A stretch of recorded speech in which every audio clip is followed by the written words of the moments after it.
এই ছোট্ট মেয়েটার নাম হালে। হালের বাবা নেই। হালে প্রতিদিন তার প্লাস্টিকের পুতুলের সাথে কথা বলে। পুতুলটা তাকে বলছে, হালে, যদি তুমি আমার একটা আঙ্গুল কেটে দাও, আমি তোমার বাবা কোথায় আছে তা বলবো।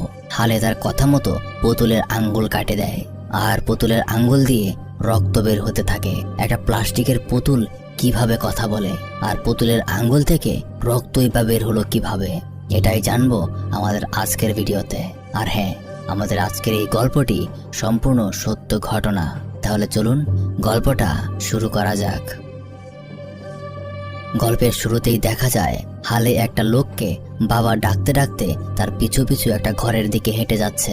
সেই ঘরের ভেতর থেকে 4 জন লোক তার দিকে খুব ভয়ানকভাবে তাকিয়ে আছে। হালে ঘরে ঢোকার পরে দেখে ঘরের ভেতরে কেউ নেই। সে আস্তে আস্তে হেঁটে গিয়ে একটা আয়নার সামনে দাঁড়ায়। তখনই অদৃশ্য কেউ একজন বলতে থাকে, এই